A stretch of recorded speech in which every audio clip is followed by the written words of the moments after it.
Assalamualaikum warahmatullahi wabarakatuh. Pada kesempatan kali ini saya akan menjelaskan materi bab 1 dari mata kuliah pengantar makroekonomi dengan dosen pengampu Ibu Helmawati, SEMSI, dengan saya mahasiswa atas nama Anissa Septadevlora dengan NPM 20100112 jurusan Manajemen Universitas Bung Hatta BP20. Baik, kita masuk pada materi yaitu apa itu makroekonomi? Makroekonomi ialah ilmu yang lebih menitik beratkan pada sisi melihat kegiatan ekonomi dengan memperhatikan gambaran kegiatan ekonomi tersebut secara menyeluruh. Selanjutnya yaitu 3 persoalan yang dapat diselesaikan dengan teori ekonomi. Di sini ada 3 persoalan yaitu A. Jenis barang yang perlu diproduksi. Di sini banyak sekali macam barang yang dapat kita produksi dan itu semua dapat diklasifikasikan ada dalam bentuk produk perlengkapan, produk potensial berdasarkan sifat, yaitu ada yang tahan lama atau tidak dan masih banyak lagi. B. Cara barang tersebut diproduksi. Ada yang dengan bercocok tanam atau dengan mengelola karena itu barang industri. Pilihlah cara yang paling efisien.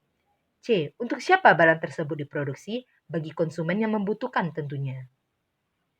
Di sini ada analisis dalam makroekonomi. Yang A, penentuan kegiatan ekonomi dan faktor penentunya. Di sini ada 3, yaitu ada produksi nasional, penawaran, dan peranan pemerintah.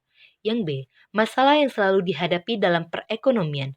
Adanya pertumbuhan ekonomi itu sendiri, ketidakstabilan perkembangan ekonomi, masalah pengangguran, masalah inflasi atau kenaikan harga, serta masalah ketidakseimbangan neraca perdagangan dan pembayaran.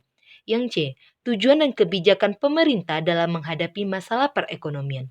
Strategi pemerintah dalam mengatasi masalah perekonomian di Indonesia antara lain dengan menerapkan kebijakan moneter dan fiskal dengan tujuan meningkatkan pertumbuhan ekonomi, mengurangi tingkat pengangguran, meminimalisir defisit anggaran negara, dan yang terakhir meningkatkan laju investasi. Materi selanjutnya yaitu macam-macam analisis tingkat kegiatan ekonomi. Yang pertama yaitu peranan pengeluaran agregat dalam penentuan kegiatan ekonomi. Pengeluaran agregat itu sendiri ialah faktor utama yang dapat menentukan tingkat kegiatan ekonomi yang dicapai suatu negara. Selanjutnya ada kegiatan ekonomi pada harga yang dapat berubah, dan yang terakhir penentuan kegiatan ekonomi pada suku bunga dan tingkat harga yang dapat berubah. Di sini ada hal yang perlu diperhatikan dalam indikator makroekonomi, yaitu pendapatan nasional PDB dan PNB, produk domestik bruto dan produk nasional bruto, tingkat pertumbuhan ekonomi, pengangguran dan tingkat pengangguran, inflasi atau kenaikan harga, serta neraca pembayaran. Yang perlu diperhatikan dalam efisiensi kegiatan ekonomi yaitu perbedaan di antara KNK, potensial KNK sebenarnya, dan mengenai konjungtur. Konjungtur itu sendiri ialah kenyataan yang berlaku dalam perekonomian yang menunjukkan bahwa kegiatan ekonomi tidak berkembang secara teratur, tetapi mengalami kenaikan atau kemunduran yang selalu berubah dari waktu ke waktu. Masalah-masalah dalam perekonomian: 1. Pengangguran, 2. Pertumbuhan yang lambat, 3. Inflasi atau kenaikan harga, 4. Ketidakseimbangan neraca pembayaran. Tujuan dari kebijakan pemerintah atas masalah perekonomian yaitu menstabilkan kegiatan ekonomi, mencapai tingkat kegiatan kerja penuh tanpa inflasi, menciptakan perekonomian yang teguh, menghindari masalah inflasi yang tinggi, serta mewujudkan neraca pembayaran yang kukuh.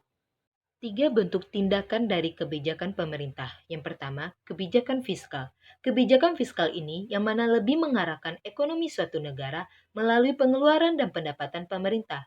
Yang kedua, kebijakan moneter. Kebijakan moneter bertujuan menstabilkan perekonomian dengan cara mengontrol tingkat bunga dan jumlah uang yang beredar. Yang terakhir, adanya dari segi penawaran. Terima kasih atas perhatiannya. Terlebih dan terkurang saya mohon maaf. Saya akhiri dengan Assalamualaikum warahmatullahi wabarakatuh.